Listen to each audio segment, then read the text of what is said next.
Louisiana is home to the 10th most dangerous city in the United States of America, Baton Rouge. So Baton Rouge has a population of over 221,000 residents, but it has a crime rate that's 196% higher than the national average. I said, do we have a problem? Huh? Well, a group of Baton Rouge residents won a decades-long legal battle to secede from the rest of Baton Rouge. Calling on the Louisiana Supreme Court for a new hearing after it allowed part of Baton Rouge to become St. George. That's right. The state Supreme Court ruled in favor of St. George by 4-3 last week. NBC Local 33's Sudan Britton has more details on how he's fighting back. Sudan? Mayor Pro Tem Lamont Cole is now asking the Louisiana Supreme Court for a new hearing. They plan to discuss missing pieces in the ruling made on Friday, which allowed part of Baton Rouge to become the city of St. George. Attorney Mary Pearson is representing Cole. Wait a minute! Who are you? Who is the last one fighting the ruling since Mayor President Sharon Weston Broome was removed from the lawsuit. Neglected to file a correct map of the St. George area, which is required. You can't have a city without a complete definition of the map, and the court is required to set the date of the incorporation, and they haven't done that. Meanwhile, the chairman and organizers for St. George say this is a long time coming. The city of St. George will be a city that you are proud of. While some are celebrating this milestone, we're going to build a best-in-class, pace-setter community, a public-private partnership that you will be proud of. I hope so. Okay.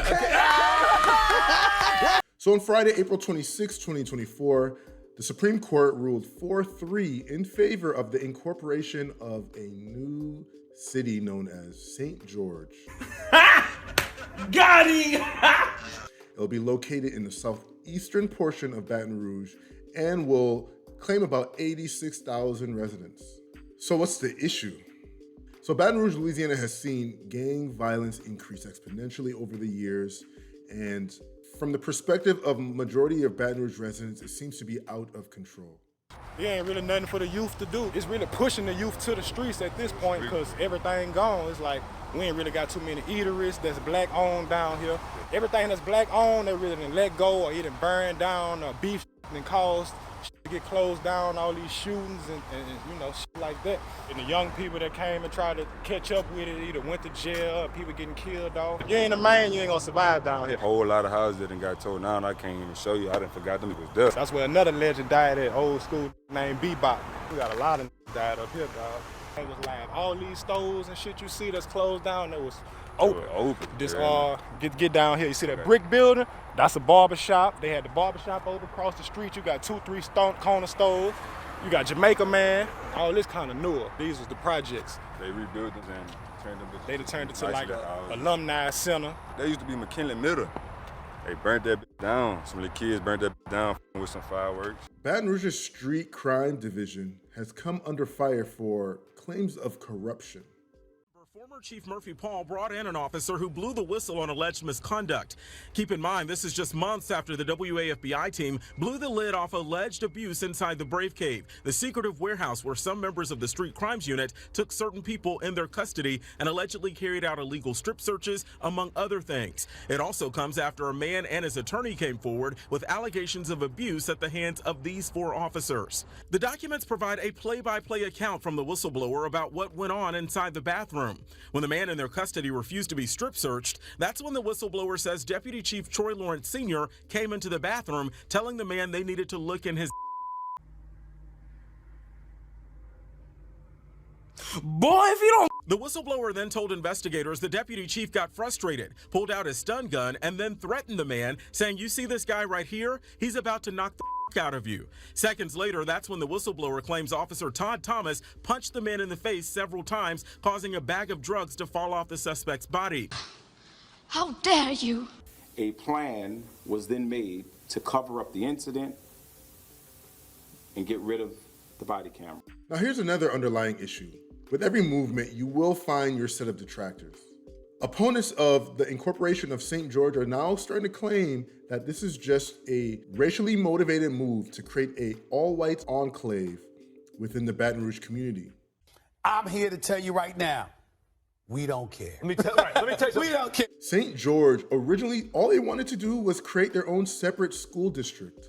But this then evolved into a desire to create its own city, as they found this is the only way to avoid inner city crime increases, the diminishing quality of schooling in the area, and of course, to escape the grip of a poor, democratically led city.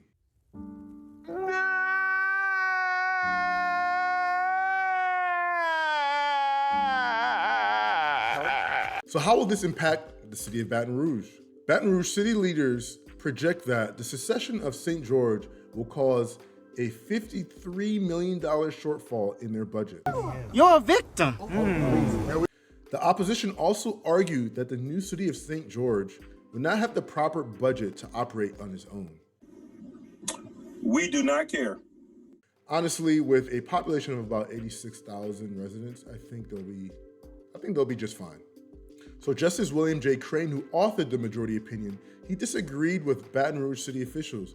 He actually claimed that a thriving St. George could even become an asset to the declining Baton Rouge region. Let's go. That's a W. That's E1. That's E1. That's a W. So my 2 cents.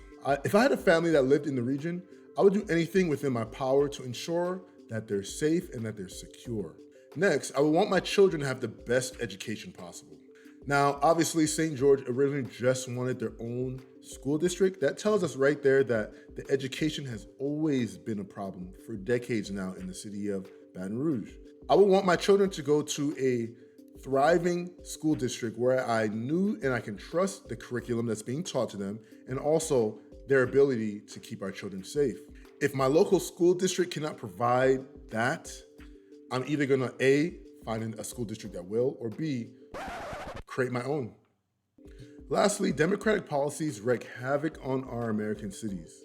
I would not want to be subject to a city ran by a bunch of liberals who try to gaslight me every time I point out their awful legislation, how illogical their policies are, and that they actually just don't even address the problem at hand. It's more so money being moved around under the table, wrapped in bills that are just too large for people to read. I'm sorry, I want to live in a community that's thriving, where neighbors can trust one another, where our city leaders don't forget that the reason they're there in the first place is to serve the community at hand. With that being said, do you guys agree with St. George's decision to secede from the city of Baton Rouge? If you have any objections, of course, leave them down below in the comment section. Other than that, make sure you like and subscribe, guys. Christ is King. Thank you for watching The Furnished Mind.